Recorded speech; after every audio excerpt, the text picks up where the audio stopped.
Hi! If you were here last year, you'll probably remember the main keywords of my thesis, polarization and signed networks. Well, I'm here again to talk about this, but don't worry, this year I bring you a fresh batch of interesting results.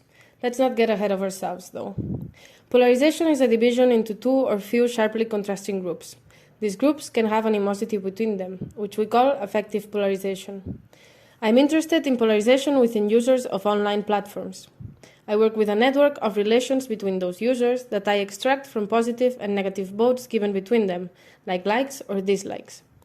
In this network, I can find communities based on something called structural balance, which is basically the social coherence we all felt since high school.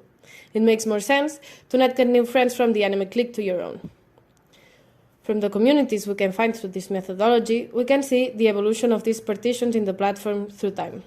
For example, did people's behavior online go in alignment with the global communities that we had during election times? We call this high polarization, or SPI in our case, which is Signed Polarization Index.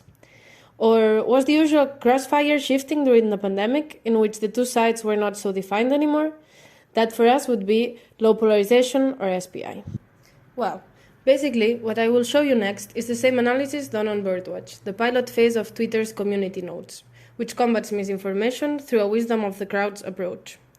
Birdwatch was only available in the US and for accepted volunteers. As previous studies have shown, the high political involvement of these volunteers led to a highly polarized platform. Birdwatch users can append notes to tweets explaining whether the content is misleading or not, which then are rated by other birdwatchers, serving as a proxy for agreement and disagreement. You guessed it, we have positive and negative links again.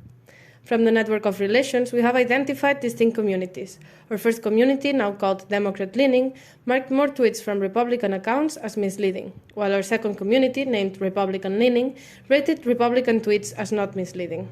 We identified the ideological leaning of these communities by obtaining the ideology of each tweet's author with a method from Barbera et al. And we compared with previous research that shows counterpartisan policing and interpartisan cheerleading. Once we have our estimation on the ideological leaning of the groups, we can look into the temporal fluctuations. In gray, we have our index. In red, the policing between communities. And in blue, the cohesion or cheerleading within communities. We see that surrounding events related to COVID vaccines, Democrat-leaning users police Republicans strongly, while near events related to police shooting cases, Republicans have higher cohesion. And now we get to the end of my presentation. After consolidating our methodology, we show that we are able to retrieve useful information from new platforms like Birdwatch. In this case, we can understand what dynamics are hidden behind using the crowds to police untrustworthy content online.